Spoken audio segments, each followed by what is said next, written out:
Ever looked in the mirror after months or even years of training and wondered why your back still looks flat? You train consistently. You do pull-ups. You do rows. You put in the work just like everyone else. But somehow, when other people put on a shirt, they look wide, powerful, and athletic, while you still look the same. No wings, no thickness, no presence. And that question keeps looping in your head. What am I doing wrong? You see it everywhere, at the gym, on social media, even walking down the street. Some people look like they have armor built into their frame. Their back fills out their clothes without effort. Meanwhile, you're training just as hard, if not harder, and you still don't get that look. It starts to mess with your motivation. You think maybe it's genetics. Maybe you just weren't built for it. That belief is what's holding you back more than anything. Let's clear this up right now. For most people, it's not genetics. It's not bad structure. It's not bad insertions. The real issue is training without intention. Most people train their back the same way they train everything else, rushing reps, chasing numbers, and hoping something changes. But the back doesn't respond to hope. It responds to focus, control, and correct movement. Here's the truth nobody likes to hear. Most people don't train their back seriously. They train chest for the mirror, arms for the pump, abs for attention. But the back? The back gets leftovers. And that's crazy because the back is the muscle group that actually makes you look strong, dominant, and athletic. A big chest without a back just makes you look unbalanced.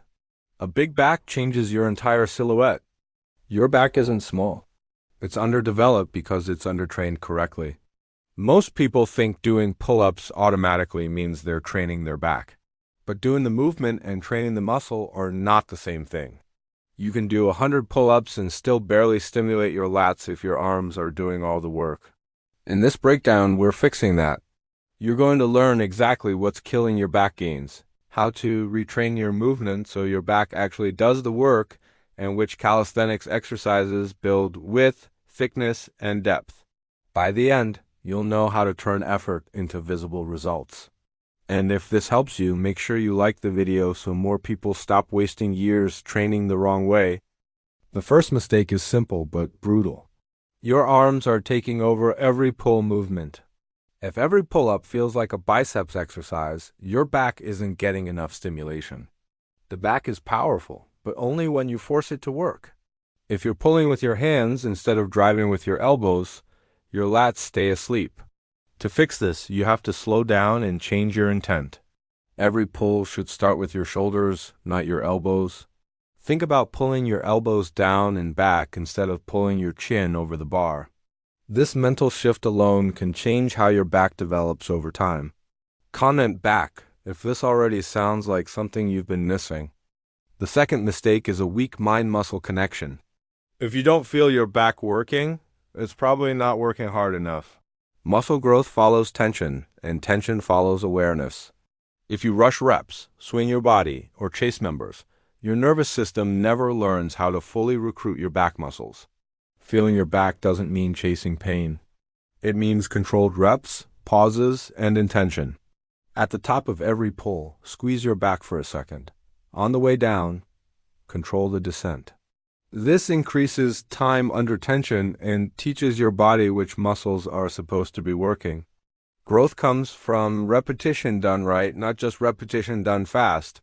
The third mistake is relying on only one type of movement. Pull-ups are great, but they mainly build width. If that's all you do, your back will look flat from the side. Thickness comes from rowing movements. Without rows, your back lacks depth, strength, and that armored look that separates beginners from advanced athletes. Think of your back in two goals. Width gives you the wings. Thickness gives you density and posture. You need both. Width without thickness looks unfinished. Thickness without width looks narrow.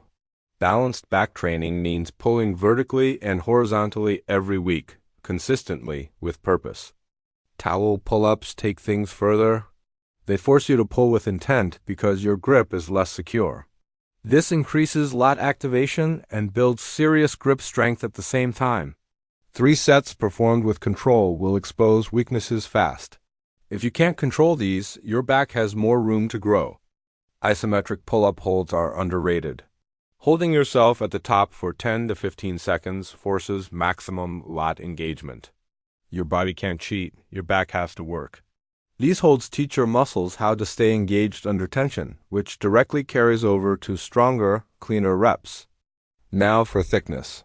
Inverted rows are one of the best calisthenics movements for building mid-back density. Your body should stay straight, your chest should lead the movement, and your shoulder blades should fully retract at the top. 3 sets of 10 to 12 controlled reps will do more than endless sloppy pulling. Chin-ups hit the back differently than pull-ups.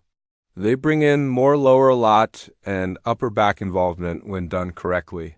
Focus on pulling your elbows down and back, not curling yourself up.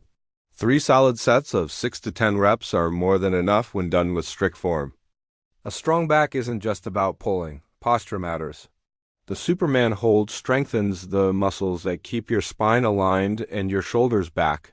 3 sets of 30 seconds improves back activation across all movements and helps prevent the rounded posture that hides muscle development.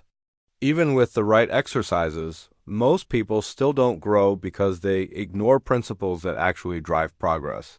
They rush reps. They stop tracking progress. They change workouts every week. Consistency beats variety when your goal is muscle growth. Every rep should be controlled. Full range of motion isn't optional. Half reps equal half results. Slow down the negative. Pause when needed. Make the muscle work. If you're swinging, jerking, or bouncing, you're stealing growth from yourself. Progressive overload is the difference between training and exercising. If you're not increasing reps, improving form, adding difficulty, or extending time under tension, your body has no reason to adapt. Growth comes from demand. Demand comes from progress. You don't need a complicated schedule. Training your back twice a week is the sweet spot for most people. It gives enough stimulus to grow while allowing recovery. One day focused more on width. One day focused more on thickness. Simple, effective, sustainable. On day 1, focus on pull-ups, towel pull-ups, and pull-up holds. On day 4 or 5, focus on inverted rows, chin-ups, and Superman holds. Rest 60 to 90 seconds between sets. Track your reps. Track your holds. Let numbers guide your progress. Training is only part of the equation. If you're not eating enough and sleeping enough, your back won't grow.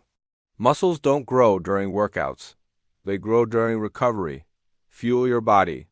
Respect rest.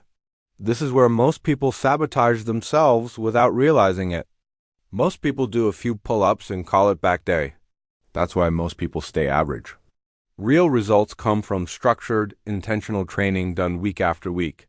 You don't need 20 flashy exercises. You need the right ones done the right way consistently. If this helped you understand what you've been missing, like the video so more people see it, comment what you're working on next, and subscribe if you're serious about building a body that actually looks powerful.